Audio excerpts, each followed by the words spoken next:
It probably wasn't wise to fly today. Some thundery showers across central and eastern areas. Some torrential downpours in places. Britain was hit with some of the year's most intense thunderstorms. They were in the forecasts. There is a lot of weather around today. But I took a risk to try and get home. On reflection, had that been a bad decision? To be blunt, I would be saying, what on earth was the pilot doing? Join me for the flight to look at the data, the conditions. If I'd have got stuck up in that would have been really bad. Jesus Christ! And to have a long, hard think about my decision to take off.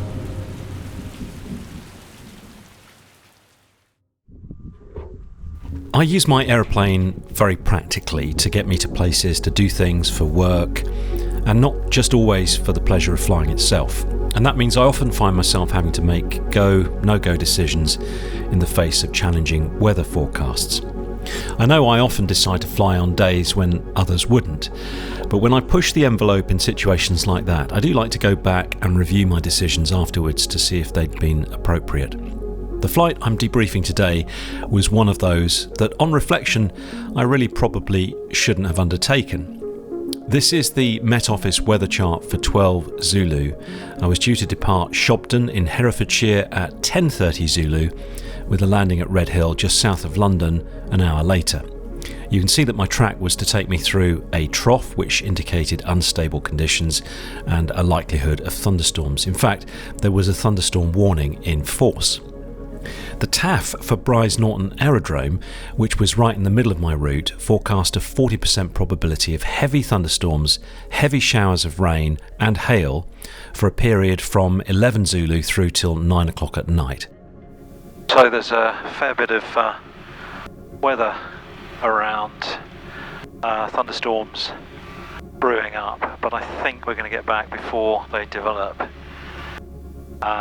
Redhill's got quite low cloud at the moment, but everywhere around it looks fine otherwise.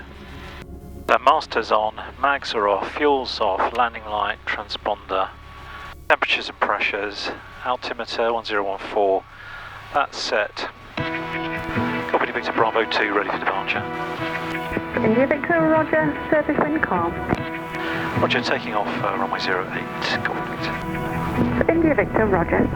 While I was going to be airborne just at the start of that thunderstorm probability period, I figured that I'd be able to see any approaching cumulonimbus clouds a long way off and would be able to route around them. I also thought that there was a lower likelihood of the storms being present at the start of that forecast than later into it. Had these been flawed assumptions? We're about to find out. And coming up, I'm going to be talking to an aviation meteorologist and a flight instructor, and they'll review the decisions I made and what I could have done differently. You may have seen that some of the major airfields in Belgium now ban or have restrictions on avgas burning aircraft. Well, of course, we all want to see the end of the use of avgas. Until there's an alternative, outright bans like this are unacceptable in my view. Representatives from AOPA UK are soon to have a regional meeting in The Hague, and it plans to raise the issue of fuel in Belgium, amongst other things. If you want to protect GA from existential threats like this, then join AOPA UK today. Get 25% off new memberships using my special link. Company Victor's left the ATZ to the east and changing to London information 124.750. Good day. India Victor, roger. Thank you very much for the visit. Have a great day. You too. Thanks ever so much, Company Victor. This is pretty bad up here, as you can see. Bit of cloud down there. Very difficult here because there's no horizon at all, so it's, as you see, I've now slipped off course. So this is one of those days where there's thunderstorms in the forecast and a lot of people won't fly, and you really do have to treat it with respect. So I have respect for people that just avoid flying on days like this. The atmosphere is very humid. It's a perfect day for carb icing. Very hot, but most of the weather is forecast to be around from 12, 1 o'clock, and we're just approaching 12 now. That's the sort of start of it all.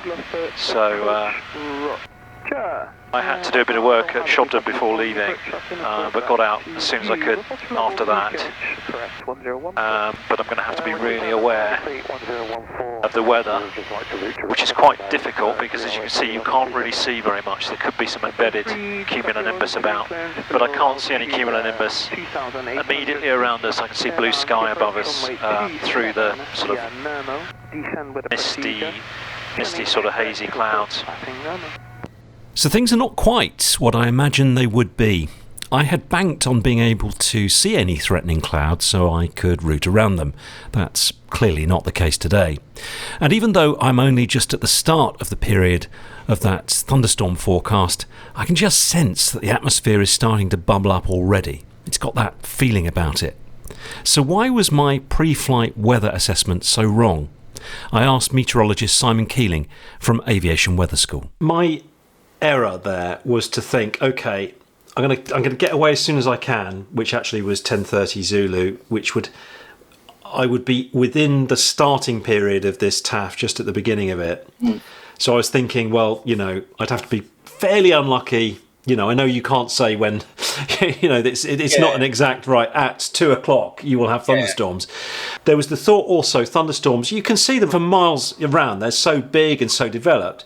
But on this day, I couldn't, Simon. I couldn't. That's exactly my point. Can you see the storms? The atmosphere was so heavy. There's only one way of describing it. A heavy, thick, humid, dark atmosphere with terrible visibility. In this situation, what I would suggest was happening. It was one of those, as I say, those sultry days in the summer. We've probably got air that's come in from the continent, so it's brought in a lot of dust and a lot of muck as well from the industrialised areas of Northern Europe. You get this thick layer of haze, and the technical term that I use here is crap 10K. Because it says 10K in the METAR, but we know ourselves when we go and fly, it's nowhere near 10K. And the colour of the atmosphere, that sort of greyy, dusty look to things, quite easily hides growing cunims behind it. And of course, those cunims can probably what this day was. And then just to go back to your first comment about you looked at the TAF and went with, oh, well, it's 11 o'clock, I'm going at 10:30. So, the chances are I'm going to be there before any of this kicks off. Good on you for being honest with it. It's an error to say, oh, well, the TAF says 11 to 21. So that's going to be a gradual process of those storms increasing. No, it's from 11 o'clock. That's when it says that it could happen. So it's understandable, the mindset that you're in, thinking, yes, it could be a gradual start of these storms. But actually, that's not what the TAF says. The TAF says those storms, the risk is there from 11 o'clock. I can sense that thunderstorms are coming, and I'm regretting putting myself into the situation where I couldn't see them. And that wasn't the only thing I couldn't see. Very difficult to see any traffic in this. And this is a busy bit of airspace here. And folks, this is visibility of greater than 10 kilometres. You'd barely believe it, would you? I'd like to quickly thank my sponsors, Echelon Air, bespoke Cirrus flight training from Biggin Hill Airport near London. Learn to fly the most modern, capable aircraft and have a training programme tailored around you and your needs. Echelon isn't a sausage factory flying school. Get in touch with them today. Norvik Aero Engines is one of the leading aircraft engine overhaul companies in the world. They're a competitively priced and transparent company that can be trusted to treat you fairly, whether you're looking to have your Lycoming or Continental engine overhauled or instead would like an exchange. Norvik has you covered. I wasn't the only pilot to fly this same day. Matt Lane is a flight instructor and examiner and RAF reserve pilot for one of the University Air Squadrons and presenter of the Astral Aviation Consulting Pilot Safety Workshops. He was airborne at about much the same time as me, and he had made much the same judgement as I had done. The base conditions look to be pretty nice. I think it's Cav OK in that TAF we just looked at there, with a fairly decent probability of thunderstorms. So one could think from that it's going to be a fairly nice day, but I'm going to get these cell-like moving thunderstorms pop up. Yeah. So the plan may be, and I think it was the plan I operated on, was very much, well, as you say, you're going to be able to see these storms coming. We can have a plan B that we'll maybe not go too far from home, or we'll operate diversion airfields along our route. And, if the conditions, the cells start joining up, or we get a real band that we're not happy to go through, we'll just divert or land or whatever. So it looks like the kind of day where you could make a decision to operate in and around those conditions, I think. I think that was probably the assessment that probably both of us made. But according to Simon Keeling, that TAF with the Prob 40 tempo, heavy thunderstorms and hail, and for a 9 to 10 hour period, was the forecaster's code for a really high chance of dangerous weather. That's a horrible TAF, even though it's only sort of 3 lines long. That's a serious TAF where you're looking at heavy showers of rain and heavy thunderstorms with hail in there and QNIM. The forecaster hasn't even gone to town on giving lots of detail in that one. It's basically, they've said this is going to happen, or at least there's a probability of 40%, which is a really high risk when it comes to thunderstorms, that this is actually going to happen. You've heard me say this before, haven't you? I always look at it and think, okay, what would the AAIB say? And let's say I'm called as an expert witness after the event has occurred. What would we look at that? And to be blunt, I would be saying, what on earth was the pilot doing flying with that? Yeah. From a meteorologist. Now, we've had this discussion before, that as a meteorologist, I acknowledge that I'm cautious. Yeah. But looking at that, would there be any defence on an AAIB? I'd struggle with that one.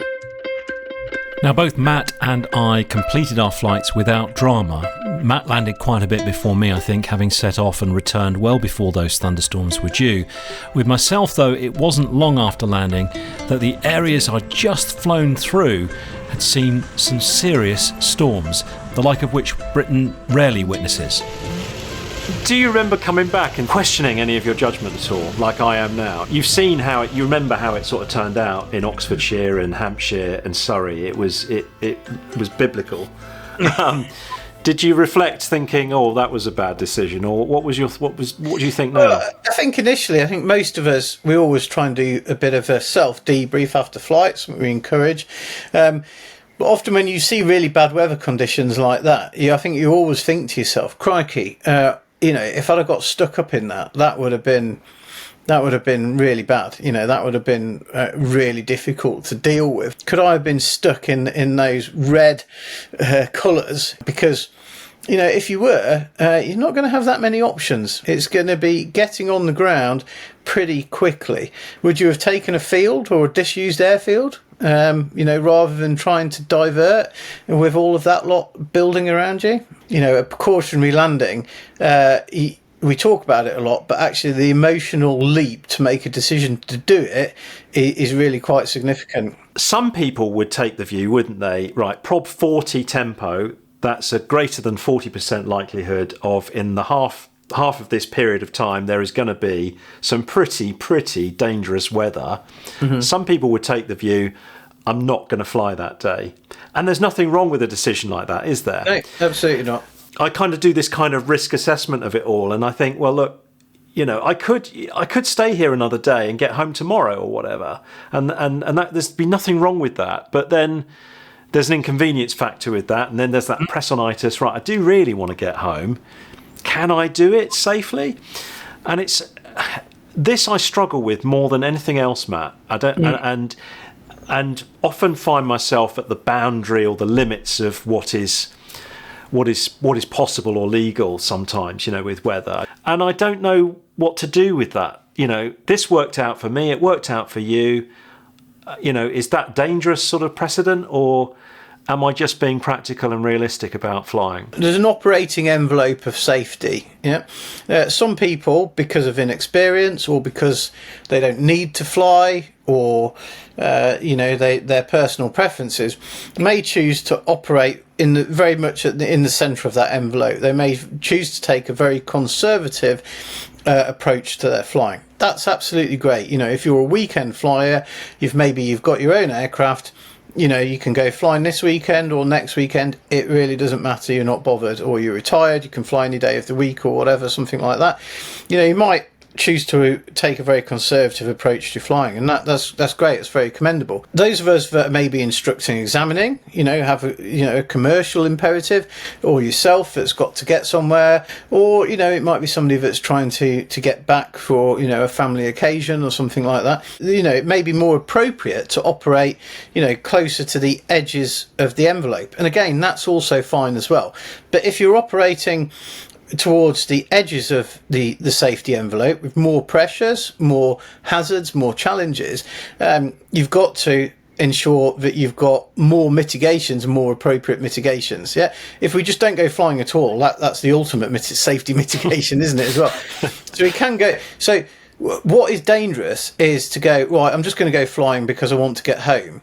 But you haven't put in any plan Bs, you haven't put in any mitigations, you haven't mentally prepared to divert, you haven't mentally prepared to cancel the flight once you've got airborne or whatever. So I think that's the dangerous bit. If you're operating at the edges of the envelope without mitigations, without thinking about it, if you're doing it unconsciously, that's when it really, really gets dangerous, I think. So the very fact that you're sat here going to me, you know what, Matt, I think about this a lot, I worry about this a lot, I think about what other things I could do. I'm recognising the pressures, I'm recognising the human factors, traps that are facing me.